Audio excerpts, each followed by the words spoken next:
Hello students, नमस्कार, सत श्री अकाल। स्वागत है आप सभी का आपके पसंदीदा चैनल मैग्नेट बेन्स आईटी जेईई और नीट यानी जीत के चैनल पर। और मैं अभिषेक अग्रवाल, आपका जेडब्ल्यू केमिस्ट्री फैकल्टी, हाजिर हूं लेकर एक और अमेजिंग, एक और एक्साइटिंग और बिल्कुल अंतिम सेशन स्टेट्स ऑफ मैटर का लेकर, जिसमें आज हम डिस्कस करेंगे इक्वेशन ऑफ रिड्यूस्ड स्टेट। पहली बात, ये बिल्कुल लास्ट और अल्टीमेट टॉपिक है स्टेट्स ऑफ मैटर का, क्योंकि यहां पर हमारा चैप्टर खत्म हो जाएगा स्टेट्स ऑफ मैटर। उसके बाद हम नए चैप्टर का आगाज करेंगे। लेकिन इक्वेशन ऑफ रिड्यूस्ड स्टेट जो है, ये जेडब्ल्यू के लिए बहुत इंपॉर्टेंट टॉपिक हो जाता है, क्योंकि यहां पर हम जो इक्वेशन होती है वॉन डेर वाल इक्वेशन, जिसको हम रियल गैस इक्वेशन भी बोलते थे, उसको दूसरे फॉर्म में कन्वर्ट करके लिखते हैं। उसको अदर फॉर्म में हम कन्वर्ट करके लिखते हैं। वो कौन सा फॉर्म होगा, क्यों उसको अदर फॉर्म में कन्वर्ट करने की जरूरत पड़ गई, इन सभी चीजों की हम चर्चा करने वाले अपने आज के इस वीडियो में। लेकिन ये वीडियो बिल्कुल लास्ट वीडियो है और यहां पर हम स्टेट्स ऑफ मैटर को पूरी तरीके से आईआईटी जेईई के लेवल पर पूरे तरीके से कंप्लीट कर चुके होंगे और पूरी तरीके से खत्म कर चुके होंगे। इसके बाद जाहिर सी बात है, नया चैप्टर हमारा चलता रहेगा। सिलसिला मैग्नेट बेन्स आईआईटी जेईई के प्लेटफॉर्म पर आपको लेक्चर्स देने का ये जारी रहेगा, कभी खत्म नहीं होगा, क्योंकि कहीं ना कहीं बहुत सारे लेक्चर्स, पूरा एक कॉन्क्रीट जो कोर्स होता है वो आपके लिए यहां पर बनाने का संकल्प लिया और पूरे तरीके से वो कोर्स आपको यहां पर देने वाले हैं, जिसमें आपके टॉपिक वाइज एक्सप्लेनेशन वीडियोस तो आपको मिलते ही हैं, क्योंकि आपको यहां पर हर कंसेप्ट का बहुत डिटेल्ड एनालिसिस का एक वीडियो आपको मिलता है, जिसमें पूरी तरीके से वो टॉपिक का कंसेप्ट आपको समझाया जाता है। और जैसा कि आप जानते हो, मैग्नेट बेन्स की हमेशा से थ्योरी ये रही है कि कभी भी सिर्फ टॉपिक को कंप्लीट करके, टॉपिक को कंप्लीट करके आपको ये ना बताया जाए कि यार ये चैप्टर कंप्लीट हो गया, मतलब सिर्फ थ्योरी कंप्लीट कर दी और बोल दिया कि ये टॉपिक कंप्लीट हो गया। तो ऐसा नहीं होता मैग्नेट बेन्स पर, क्योंकि टॉपिक के बाद, थ्योरी के बाद आपको उसी टॉपिक पर बेस्ड डीपीपीज यानी कि क्वेश्चंस की शीट मिलती है। उसके बाद भी आपको प्रीवियस ईयर क्वेश्चंस की शीट, मोस्ट इंपॉर्टेंट क्वेश्चन की series, one shot revision, test series, live doubt clearing sessions, यानी कि आपकी आईआईटी जेईई के लिए पूरे तरीके से आपको प्रिपेयर कराया जाता है और पूरे तरीके से एक कंप्लीट सॉल्यूशन आईआईटी जेईई का एक कंप्लीट पैकेज आपको प्रोवाइड कराया जाता है। और ये सारी चीजें आपको अवेलेबल होती हैं मैग्नेट बेन्स के दोनों प्लेटफॉर्म, एक यूट्यूब चैनल जिस पर आप ये लेक्चर देख रहे हो वो, और दूसरा मैग्नेट बेन्स की वेबसाइट magnetbens.com पर भी। बल्कि आप वेबसाइट पर जाओगे तो आपको एक्स्ट्रा एज ये मिलता है भाई कि वहां पर पूरा स्ट्रक्चर्ड कोर्स मिलता है। पूरा जो कोर्स होता है वो एक ऑर्गेनाइज्ड वे में मिलता है। वहां पर प्रॉपर ऑर्गेनाइज्ड प्लेलिस्ट होती है जिसको आपको यहां पर देखने को मिलती है, और बस उसी प्लेलिस्ट को आप बिल्कुल फॉलो करते जाएं। वहीं पर आपको शीट्स मिल जाएंगी, वहीं पर आपको प्रैक्टिस सीरीज मिल जाएगी, वहीं पीवाई क्वेश्चन की सीरीज मिलेगी, वहीं ऑनलाइन टेस्ट सीरीज होगी। सारी चीजें आपको वहां पर वेबसाइट पर मिलेंगी।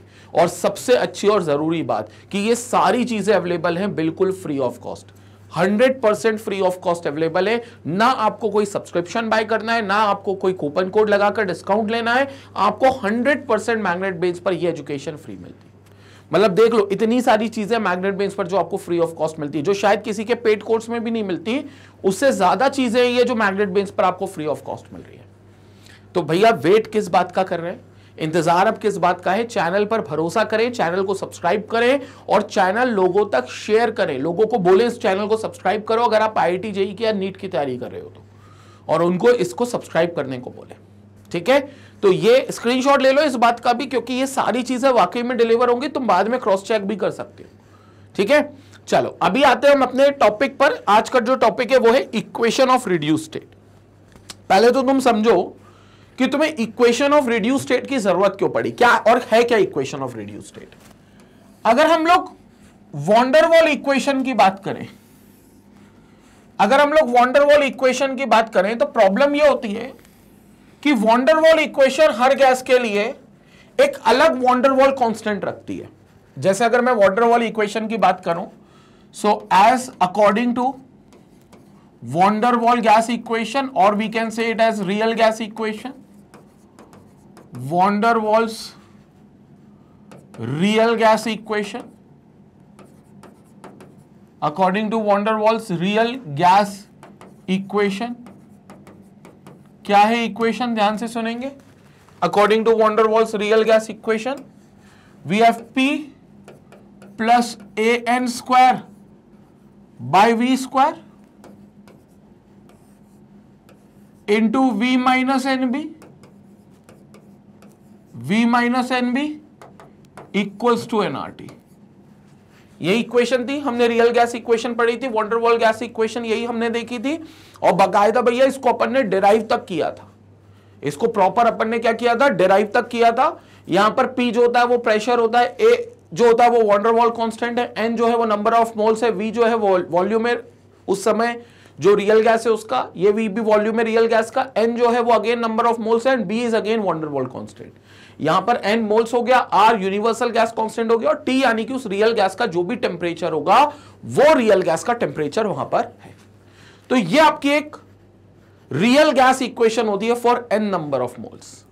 बट अगर इसी को हम सिंप्लीफाई करें, इसी को हम सिंप्लीफाई करें फॉर 1 मोल ऑफ गैस, तो 1 मोल ऑफ गैस के लिए this equation can be reduce to, like इसमें हम n इक्वल टू 1 रख लेंगे बस। हालांकि जो V हो जाएगा वो Vm भी हो जाता है बेसिकली, मोलार वॉल्यूम, लेकिन हम उसको V ही अभी लिखकर चलते हैं, मानकर चलते हैं वो जो V है वो 1 मोल गैस का ही वॉल्यूम है। तो it will become P plus A upon V square into V minus B equals to RT। अब आपके पास ये इक्वेशन हो गई, सिंप्लीफाई हो गई, क्योंकि आपने n की वैल्यू 1 रख दी, तो it becomes P plus A by V square into V minus B equal to RT। अब ये जो वॉन डेर वाल गैस इक्वेशन है, इसमें प्रेशर, वॉल्यूम और टेम्परेचर तक तो कहानी ठीक है, क्योंकि ये तो चीजें ऐसी हैं जिनको हम क्या कर सकते हैं, मेजर कर सकते हैं। ये वो चीजें जो कि मेजरेबल क्वांटिटी में आती हैं, और मेजरेबल मतलब मेजरेबल प्रॉपर्टीज मानी जाती हैं गैस की, कि आप प्रेशर निकाल सकते हो, नाप सकते हो, वॉल्यूम निकाल सकते हो, नाप सकते हो, और टेम्परेचर निकाल सकते हो और नाप सकते हो। लेकिन इस इक्वेशन में सबसे प्रॉब्लमेटिक जो चीज है, सबसे समस्या वाली जो चीज है, वो है वॉन डेर वाल कांस्टेंट A और B। वो है वॉन डेर वाल कांस्टेंट A और B, क्योंकि A और B जो हैं, वो जो वॉन डेर वाल कांस्टेंट्स हैं, पहली बात तो वो हर गैस के लिए अलग होंगे। मतलब ऐसा नहीं कि R की तरह हो कि दुनिया में हर गैस के लिए सेम हो, जैसे यहां पर R सेम है ना दुनिया की कोई भी गैस हो, वैसे A और B, क्योंकि R इसलिए मैं कंपेयर कर रहा हूं because R is also a constant, but R जो कांस्टेंट है that is a universal gas constant. दुनिया की, यूनिवर्स की कहना चाहिए, सारी गैसेस के लिए वो एक कांस्टेंट है। उसी तर्क पे A और B भी वैसे कांस्टेंट हैं, लेकिन प्रॉब्लम ये है कि ये कांस्टेंट यूनिवर्सल कांस्टेंट्स नहीं है। मतलब दुनिया की हर गैस का A और B जो होगा वो डिफरेंट होगा। दुनिया की जो हर गैस है उसका जो A और B होगा वो डिफरेंट होगा। मेरी बात समझ में आ रही है? ये जो चीज लिखी है अभी इस पर ध्यान मत देना, ये चीज मैं अभी समझा रहा हूं तुमको। मैं अभी फिलहाल ये बता रहा हूं कि इक्वेशन ऑफ रिड्यूस स्टेट क्या होती है और उसकी जरूरत क्यों पड़ी। तो पहले मैं तुम्हें सेकंड वाले क्वेश्चन का आंसर दे रहा हूं कि उसकी जरूरत क्यों पड़ी, और फिर क्या होती है वो मैं बकायदा डिराइव करूंगा पूरी इक्वेशन अभी आपके सामने। ठीक है, तो अभी आपके सामने पूरी इक्वेशन डिराइव होगी, उसके लिए बिल्कुल भी घबराना नहीं है। लेकिन इस इक्वेशन में प्रॉब्लम क्या है, हम इस इक्वेशन को क्यों बदलना चाहते हैं? जब हम रिड्यूस स्टेट में लाएंगे तो इसी इक्वेशन को लेकर आएंगे, तो क्यों हम रिड्यूस्ड फॉर्म में लाना चाहते हैं, उसकी मैं प्रॉब्लम आपको समझाना चाह रहा हूं। इसमें जो सबसे प्रॉब्लमेटिक चीज है वो है A और B की वैल्यू, बिकॉज यहां पर जो A है और जो B है, those are known as van der Waals constant. जो A और B है उसे हम वॉन डेर वाल्स कांस्टेंट कहेंगे। और वॉन डेर वाल जो कांस्टेंट होते हैं A और B, ये हर गैस के लिए अलग अलग होते हैं, और हर गैस के लिए ये आपको अलग ढंग से मेजर करना होता है। यानी कि आप हर गैस के लिए A और B में थोड़ा सा डिफिकल्टी महसूस करोगे जब उसको कैलकुलेट करोगे। क्यों महसूस करोगे समझना, क्योंकि A बेसिकली किस पर डिपेंड करता है? A डिपेंड करता है इंटरमॉलिक्यूलर फोर्सेस ऑफ अट्रैक्शन पर। A किस पर डिपेंड करता है? इंटरमॉलिक्यूलर फोर्सेस ऑफ अट्रैक्शन, मतलब कितने अच्छे फोर्सेस ऑफ अट्रैक्शन है गैसेस के मॉलिक्यूल्स के बीच में आपस में, इन gas molecules, in gas molecules. It's all about intermolecular force of attraction, और ए सीधा इस बात पे डिपेंड करता है, it depends on this value कि कितना अच्छा इंटरमॉलिक्यूलर फोर्स ऑफ अट्रैक्शन है। खासतौर से हमने ये चीज जानी है कि जिनमें हाइड्रोजन बॉन्डिंग हो या जिनमें पोलैरिटी हो, उनमें intermolecular forces of attraction strong होते हैं, और इसलिए उनका ए भी ज्यादा होता है। मतलब मोटे रूप में हमने ये बात करी थी जब हमने ए और बी का सिग्निफिकेंस जाना था कि ए उनमें अच्छा होगा जो गैसेस इजीली लिक्विफाइबल होंगी, मतलब जो बड़ी आसानी से लिक्विफाइड हो जाती हैं गैसेस। लिक्विफाइबल गैसेस के लिए ए की वैल्यू जो होगी वो बहुत ज्यादा होगी, ए की वैल्यू जो होगी वो बहुत ज्यादा होगी, क्योंकि लिक्विड बन जाए वो गैसेस, उनके बीच में जाहिर सी बात है मॉलिक्यूलर फोर्स ऑफ अट्रैक्शन बहुत स्ट्रांग होता है, उनके मॉलिक्यूल्स एक दूसरे को बहुत अट्रैक्ट करते हैं। और उसमें बहुत सिंपल श्रेणी है, हाइड्रोजन बॉन्डिंग को सबसे पहले तवज्जो दी जाती है और फिर डायपोल डायपोल मोमेंट को। तो सबसे पहले हाइड्रोजन बॉन्डिंग आती है क्योंकि उसमें बहुत अच्छी इंटरमॉलिक्यूलर फोर्सेस है। उसके बाद थोड़ी सी पोलैरिटी गैसेस वाली, जिनमें पोलैरिटी हो क्योंकि उनमें डायपोल डायपोल क्रिएट होता है, तो उसके बाद पोलर गैसेस, और फिर आपकी इनर्ट गैसेस, क्योंकि इनर्ट गैसेस में सिर्फ लंदन और डिस्पर्जन फोर्सेस होते हैं। इनर्ट गैसेस में सिर्फ लंदन और डिस्पर्जन फोर्सेस होते हैं। तो यहां पर सीधे तरीके से जो ए होता है वो उन गैसेस पर के लिए अच्छा होता है जिनकी हाइड्रोजन बॉन्डिंग बहुत अच्छी है, जिनकी या फिर जिनकी पोलैरिटी बहुत अच्छी है। हाइड्रोजन बॉन्डिंग सबसे पहले प्रायोरिटी दी जाएगी, उसके बाद पोलैरिटी को प्रायोरिटी दी जाएगी। सबसे वीक होता है इनर्ट गैसेस का ए, and those gases can not be easily liquefied. उन गैसेस को आप कहते हो आसानी से वो लिक्विफाइड नहीं हो सकती, और आसानी से लिक्विफाइड नहीं हो सकती मतलब मॉलिक्यूल के बीच में फोर्स ऑफ अट्रैक्शन अच्छा नहीं है। और ऐसा होता भी है। अगर तुम मान लो हीलियम को देखो, अब हीलियम का एक मॉलिक्यूल है तो हीलियम के दूसरे मॉलिक्यूल को अट्रैक्ट नहीं करता, क्योंकि हीलियम बोलता है यार मैं अपने आप में खुश हूं, मैं ऑलरेडी स्टेबल एटम हूं, मेरे almost 8 electron outermost shell में है, मेरे को किसी और एटम की जरूरत नहीं है। हाउएवर वॉन वॉल फोर्सेस जो होती है, जो डिस्पर्शन और लंदन फोर्सेस होती है, उनसे वो मॉलिक्यूल जो हीलियम का एटम है वो दूसरे हीलियम एटम को अट्रैक्ट करता है, बट उतना अच्छा अट्रैक्ट नहीं करता जो किसी गैस में हाइड्रोजन बॉन्डिंग की वजह से अट्रैक्शन देखने को मिल सकता है, या जो पोलर गैसेस में डायपोल डायपोल इंटरेक्शन की वजह से अट्रैक्शन देखने को मिल सकता है। उतना अच्छा नहीं होता इनर्ट गैसेस में, लेकिन होता है, लेकिन बहुत हल्का होता है। तो ए की वैल्यू इनर्ट गैसेस के लिए बहुत कम होगी। इसलिए जैसे हम अमोनिया की बात करें या वाटर की बात करें या फिर डायपोल SO2 की बात करें, CO2 की बात करें, तो ये गैसेस का ए फिर भी अच्छा है। लेकिन अगर तुम हीलियम की बात करोगे, नियॉन की बात करोगे, इनका जो ए है वो बेकार है, इनका ए बेकार है, इनका ए अच्छा है। तो अल्टीमेटली इस ए को हमें नापने के लिए थोड़ा सा कॉम्प्लेक्सिटी में जाना पड़ेगा, हमें थोड़ा सा कॉम्प्लेक्स होना पड़ेगा कि यार ये बेसिकली ए है, और इस हिसाब से we have calculate the intermolecular forces of attraction. तो ये ए आपको कैलकुलेट करना पड़ेगा। इन द सेम वे यहां जो बी है ये भी आपको परेशान कर सकता है, क्योंकि अगर हम यहां पर बी की बात करें, तो बी का पूरा खेल चलता है गैस के मॉलिक्यूलर साइज के ऊपर, यानी कि बी सीधा डिपेंड करेगा साइज ऑफ मॉलिक्यूल्स, कितना बड़ा साइज है एटम्स का या कितना बड़ा साइज है गैस के मॉलिक्यूल का, सीधा भी उस पर डिपेंड करेगा। तो ये हालांकि रीजनेबल है, क्योंकि इसका जो कंसेप्ट है वो बड़ा रीजनेबल है, क्योंकि उसमें हमें समझ में आ रहा है कि आज जिस गैसेस का साइज ज्यादा होगा, जिनके एटम्स बड़े बड़े एटम्स होंगे उनका बी ज्यादा होगा, और जिनका एटम का साइज कम होगा उनका बी छोटा होगा। लेकिन अल्टीमेटली कहीं ना कहीं कॉम्प्लेक्सिटी लाता है, क्योंकि ऑलरेडी हम गैसेस के लिए 3 मेजरेबल प्रॉपर्टी इस इक्वेशन को लाने के लिए कैलकुलेट कर रहे हैं।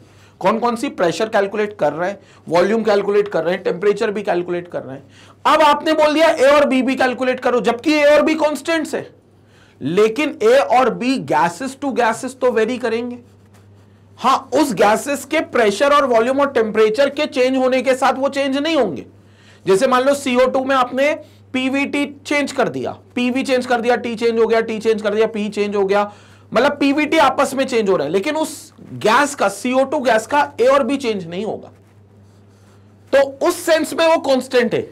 लेकिन मान लो मैंने CO2 की जगह दूसरी गैस ले ली SO2, तो फिर ए और बी बदल गया, PVT तो बदला ही बदला, ए और बी भी बदल गया। तो यहां मैं चाहता हूं कि जो मेरी ये इक्वेशन है, ये जो मेरी इक्वेशन है, इस इक्वेशन को मैं एक ऐसे फॉर्म में ले आऊं जहां ए और बी ना आए, मैं एक ऐसे फॉर्म में लाना चाहता हूं। तो मैंने कहा यार ठीक है, तो मैं इसको एक ऐसे फॉर्म में ले आता हूं जहां ए और बी ना आए। जब मैं ऐसे फॉर्म में उसको ले जाऊंगा जहां ए और बी नहीं आएगा, तो उस फॉर्म को मैं इक्वेशन ऑफ रिड्यूस्ड स्टेट यानी कि इक्वेशन ऑफ रिड्यूस्ड फॉर्म बोल दूंगा। संपट पड़ गई बात। तो चीजों को आसान करने के लिए ए और बी जैसे वॉन्डरवॉल कांस्टेंट्स को हटाने के लिए हम रियल गैस इक्वेशन को, वॉन्डरवॉल रियल गैस इक्वेशन को एक ऐसे फॉर्म में लेकर जाते हैं जहां पर हम ये मानते हैं भैया कि यहां पर आपकी इस इक्वेशन में ए और बी नहीं आ रहा, तो ये आपका एक बेसिकली रिड्यूस्ड फॉर्म हो गया और एक कन्वीनियंट फॉर्म हो गया। This is the convenient form. बस उसी फॉर्म में हमें इसको कन्वर्ट करना है। संपट पड़ी बात कि इक्वेशन ऑफ रिड्यूस्ड स्टेट में क्या जा रहा है। अब इक्वेशन ऑफ रिड्यूस्ड स्टेट क्या है ये मैं बताता हूं, लेकिन फिलहाल ये संपट पड़ा कि इक्वेशन ऑफ रिड्यूस्ड स्टेट में जा क्यों रहे, इक्वेशन ऑफ रिड्यूस्ड फॉर्म में इस इक्वेशन को लाना क्यों चाह रहे हैं, क्योंकि हम चाहते हैं ए और बी के बिना ये इक्वेशन है, ए और बी। इतनी माथापच्ची कौन करेगा यार, ए में इंटरमोलिकुलर फोर्स ऑफ अट्रैक्शन ढूंढो, फिर इंटरमोलिकुलर फोर्स ऑफ अट्रैक्शन उनका अच्छा जिनके अंदर लिक्विफिकेशन है, फिर लिक्विफिकेशन का ये ऑर्डर देखो, फिर ए के बाद खत्म हो जाए तो बी पे आओ, बी पे साइज ऑफ मॉलिक्यूल देखो। मतलब यहां पर ए और बी का एक्स्ट्रा जो कैलकुलेशन है हम नहीं चाहते कि वो हम करें अननेसेसरीली अपनी इक्वेशन में, तो हम इसको एक ऐसे फॉर्म में कन्वर्ट कर देंगे जहां ए और बी नदारद होंगे, जहां ए और बी नहीं आएंगे। उस फॉर्म को हम इक्वेशन ऑफ रिड्यूस्ड स्टेट कह देंगे। अब वो कैसे आएगा चर्चा करते हैं। सबसे पहले इसका स्क्रीनशॉट ले लो, इसका स्क्रीनशॉट ले लो तो ओके। अब यहां पर अपन चर्चा करते हैं जिसकी बात मैं कर रहा हूं। जैसे हमने यहां पर बोल दिया that pi is what, applied pressure और क्रिटिकल प्रेशर का एक रेशियो है। मतलब इस गैस पर आप जो प्रेशर अप्लाई कर रहे हो या बेसिकली इस गैस का जो प्रेशर है कहना चाहिए, वो प्रेशर अपॉन इसका जो क्रिटिकल प्रेशर है उसका रेशियो है पाई। मतलब हमने यहां जो प्रेशर लगाया है, जो वॉल्यूम लगाया है, जो टेम्परेचर यहां गैस का मिल रहा है, उसका हमने एक रेशियो निकाल लिया क्रिटिकल वैल्यूज के साथ। जैसे प्रेशर कुछ मिल रहा है तो इसका एक रेशियो निकाल लिया क्रिटिकल प्रेशर के साथ, इसका वॉल्यूम का कुछ रेशियो मिल रहा है तो इसका एक रेशियो निकाल लिया क्रिटिकल वॉल्यूम के साथ, ये टेम्परेचर हमें दिख रहा है तो इस टेम्परेचर का हमने एक रेशियो निकाल लिया क्रिटिकल वॉल्यूम के साथ। संपट पड़ रही बात। तो प्रेशर और क्रिटिकल प्रेशर का जो रेशियो उसको पाई से डिनोट करेंगे, एज सिंपल एज दैट। जो वॉल्यूम और क्रिटिकल वॉल्यूम का रेशियो है, वॉल्यूम और क्रिटिकल वॉल्यूम का, उसको हम लोग फाई से डिनोट करेंगे। This is called as phi, एक साइन है बेसिकली। और जो टेम्परेचर जो यहां पर गैस का है और उसका जो क्रिटिकल टेम्परेचर है, उसी गैस का जो क्रिटिकल टेम्परेचर है, उसके रेशियो को हम डिनोट करेंगे थीटा के साथ। ठीक है, ध्यान से सुनेंगे मैं क्या कह रहा हूं, ध्यान से सुनेंगे मैं क्या कह रहा हूं, यहां पर समझेंगे पूरी बात को। पहले रियल गैस इक्वेशन लिख रहा हूं एक मोल की गैस के लिए, which is P plus A upon V square into V minus B into V minus B is equal to R T, into V minus B equal to R T. ठीक है, तो यहां पर क्या हो जाएगा, ध्यान से सुनेंगे। अब मैं यहां पर क्या कर देता हूं, P plus A by V square into V minus B equal to R T. अब मैं यहां पर कुछ स्पेसिफिक कंडीशंस ले लेता हूं जिनमें मैं रेशियोज लेना चाहता हूं। इस प्रेशर का रेशियो लेना चाहता हूं इसके क्रिटिकल प्रेशर के साथ, इस वॉल्यूम का रेशियो लेना चाहता हूं इसके क्रिटिकल वॉल्यूम के साथ, इस टेम्परेचर का रेशियो लेना चाहता हूं इसके क्रिटिकल टेम्परेचर के साथ। तो मैंने सबसे पहले लिख दिया pi which is the ratio of P upon PC। P मतलब जो प्रेशर मैं अभी लगा रहा हूं वो P हो गया, और PC इज क्रिटिकल प्रेशर, तो इट इज अप्लाइड प्रेशर। वही जो पिछली स्लाइड में लिखा था वही चीज यहां समझा रहा हूं दोबारा। So it is basically applied pressure upon critical pressure, upon critical pressure, upon critical pressure. ठीक है, दूसरा मैं यहां पर ले रहा हूं, ये तो पाई की वैल्यू हो गई। दूसरा मैं यहां पर ले रहा हूं theta which is basically temperature जो अप्लाइड है गैस का यहां पर अपॉन उसका क्रिटिकल टेम्परेचर, तो it is equal to applied temperature, applied temperature upon critical temperature, upon critical temperature. Clear हो गया। और यहां पर मैं ले रहा हूं एक फाई विच इज इस समय जो वॉल्यूम है वो V अपॉन क्रिटिकल वॉल्यूम जिसको VC कहेंगे। तो it is basically applied volume, जो इस समय वॉल्यूम है that is applied volume, applied volume upon critical volume, upon critical volume.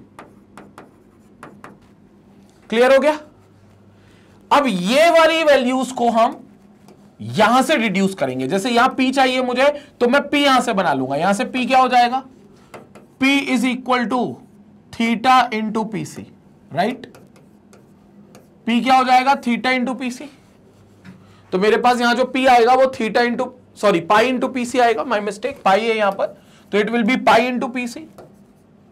Pi into PC, pi into PC कैसे आया, यहां पर P और पाई को यहां ले गए तो पाई इंटू पीसी। ये P की जगह पर मैं पाई पीसी रख दूंगा, चलेगा। T की जगह पर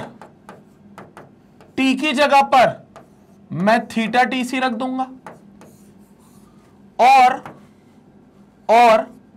यहां पर V की जगह पर मैं थीटा वीसी रख दूंगा। V की जगह पर मैं थीटा वीसी रख दूंगा, क्योंकि यहां पर जो वॉल्यूम है वो इस समय करंट वॉल्यूम है। This should be current volume upon critical volume. तो this is current volume upon critical volume. तो this will become current volume upon critical volume. तो ये अपना बन जाएगा P equal to pi PC, T equal to theta TC, V equal to theta VC. ये हमारे पास P, T और V की वैल्यू आ गई।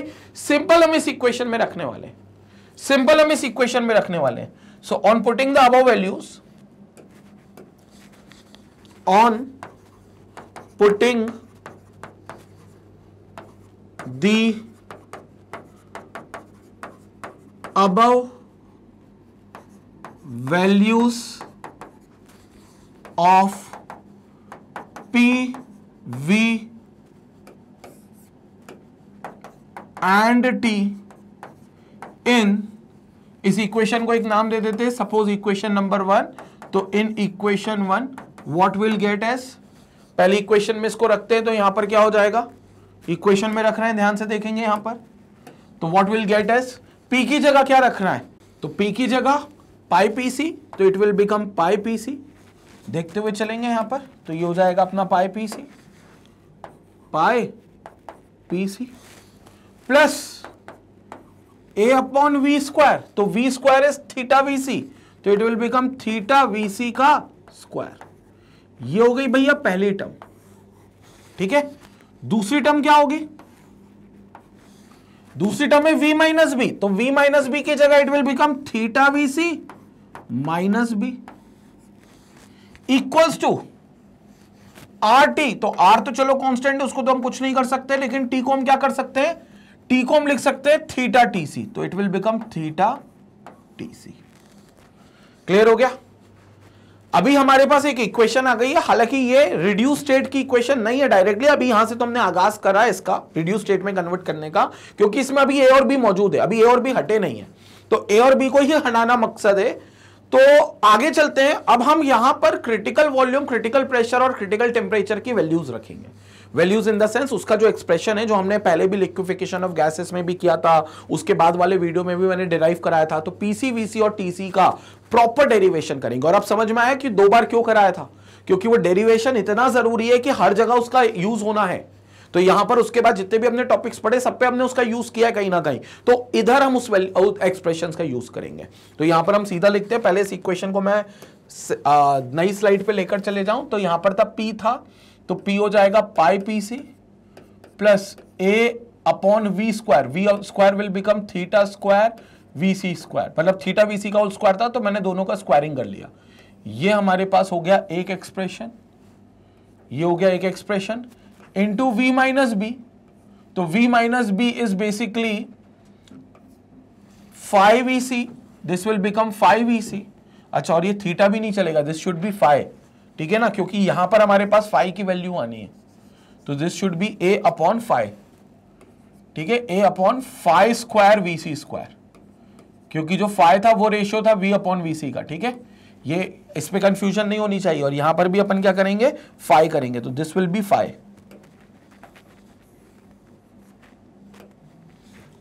5VC का स्क्वायर, ठीक है। तो 5VC का स्क्वायर हो जाएगा, यहां पर थीटा है, यहां पर पाई है, ये सब चीजें सही है, ये भी 5 होगा, ये भी 5 होगा, दिस इज ऑल्सो 5VC,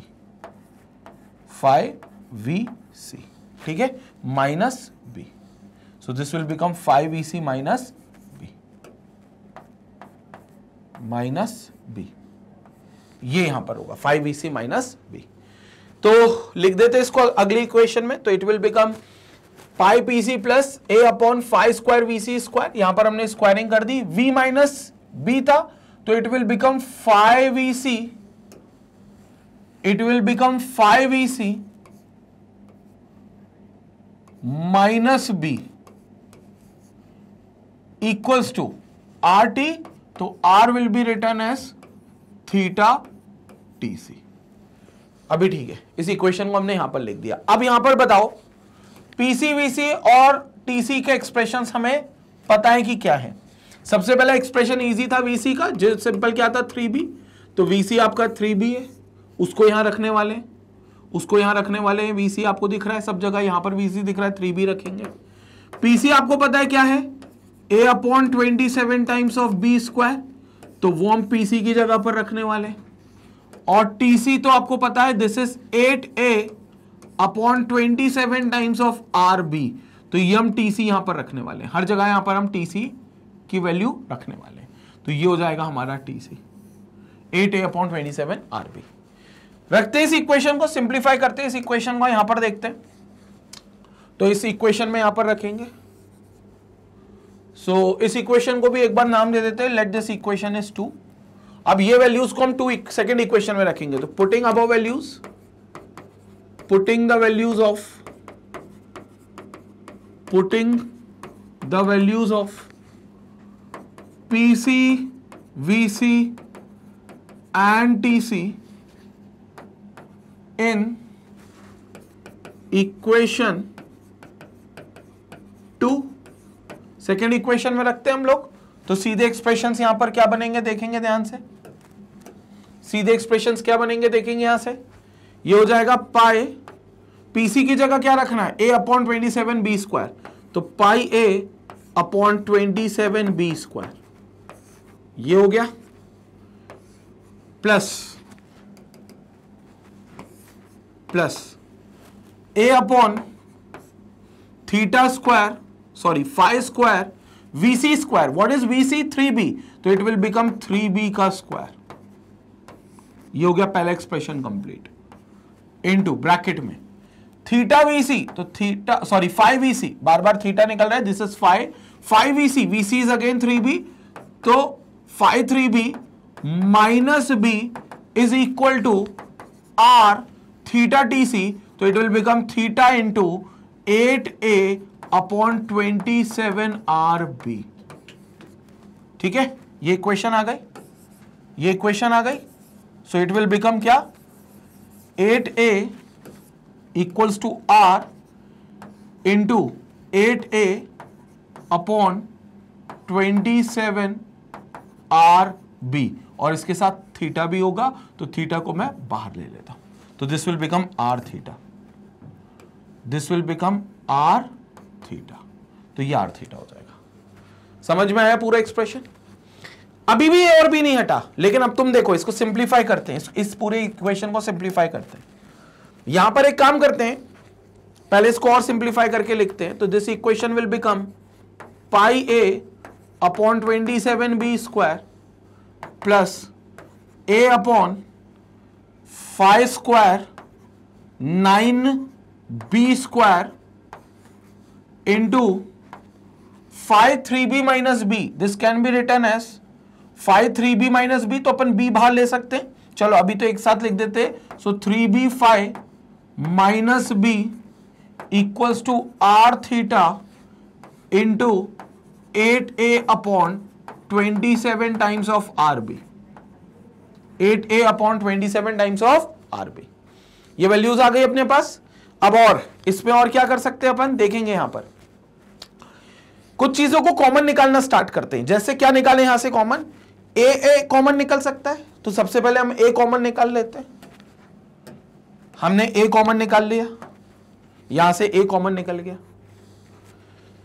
यहां से बी कॉमन निकल सकता है, राइट, और यहां से बी स्क्वायर कॉमन निकल सकता है, तो यहां से बी निकाल लिया और डिनोमिनेटर से बी स्क्वायर कॉमन निकाल लिया, तो यहां से b निकल गया, या इसमें से जो निकालोगे इसमें से भी कॉमन निकलेगा, क्योंकि दोनों एक्सप्रेशंस मल्टीप्लाई में, तो b कॉमन निकाल लिया, तो यहां पर b स्क्वायर कॉमन निकल गया। ठीक है, और एक काम करते हैं, 27 भी कॉमन निकाल लेते हैं इस एक्सप्रेशन से, मतलब डिनोमिनेटर में 1/27 कॉमन निकाल लेते हैं ओवरऑल, तो यहां से आपका 27 भी कॉमन निकल गया। क्यों कह रहा हूं ऐसा, समझना इस बात को, 27 कॉमन निकल गया। अब हालांकि यहां 27 नहीं है तो यहां ऊपर 27 आ जाएगा, दैट्स इट। एक्सप्रेशन क्या बन गया देखेंगे, यहां पर सिर्फ बचेगा पाई, क्योंकि a/27 b स्क्वायर आपने कॉमन ले लिया है, a/27 b स्क्वायर पूरी तरीके से कॉमन ले लिया है। यहां पर बचेगा आपके पास प्लस 27, ऊपर पहले 27 लिख दो क्योंकि यहां 27 था नहीं, आपने 1/27 कॉमन लिया तो 27 लेना पड़ेगा आपको, अपॉन 5 स्क्वायर और 9।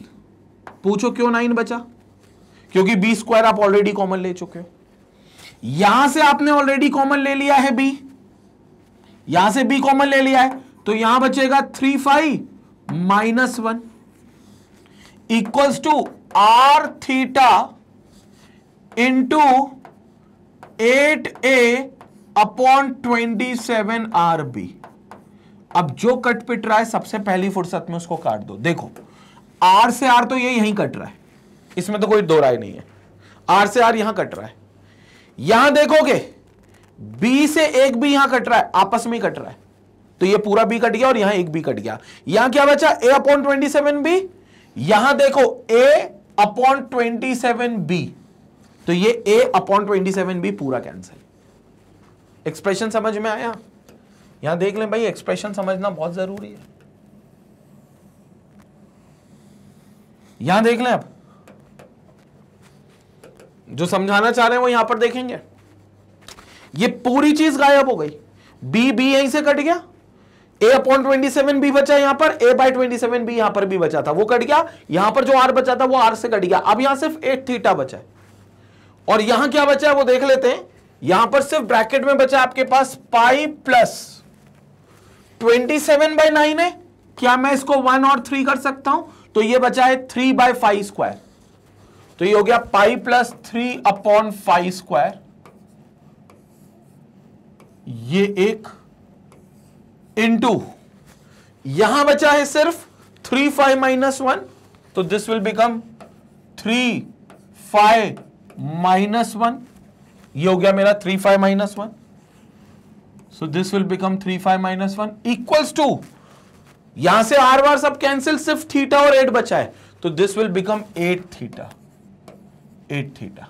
मतलब आपके पास जो इक्वेशन आ गई वो आ गई पाई प्लस 3/5 का square into 3/5 - 1 equals to 8 theta. ये हमारे पास फाइनल एक्सप्रेशन आएगा। अब आप इस इक्वेशन को अगर ध्यान से देखो तो इस इक्वेशन में ना तो आपको a दिख रहा है ना ही आपको b दिख रहा है। ये जो इक्वेशन है इसमें ना आपको a दिख रहा है ना आपको b दिख रहा है। This equation is known as equation of reduced state. This is known as equation of reduced state. तो संपट पड़ा इक्वेशन ऑफ रिड्यूस्ड स्टेट कैसे आ गया। This is what you called as equation of reduced state. ये equation बन गई reduced state की।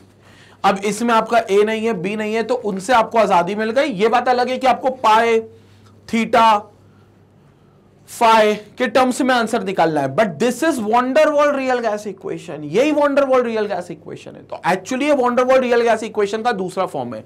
अब आप पूछोगे सर फाई थीटा पाई ये कैसे निकलेगा, तो भैया ये तो आपको पता है। उस गैस का क्रिटिकल प्रेशर आपको पता होगा, उस गैस का क्रिटिकल वॉल्यूम आपको पता होगा, उस गैस का क्रिटिकल टेम्परेचर आपको पता होगा, और जो उस समय आपका गैस का प्रेशर है, जो उस समय गैस वॉल्यूम ऑक्यूपाई कर रही है, और जो उस समय गैस का टेम्परेचर है वो भी आपको पता होगा। तो भैया यही तो रेशियो निकालना है जो थीटा फाई और पाई होता है।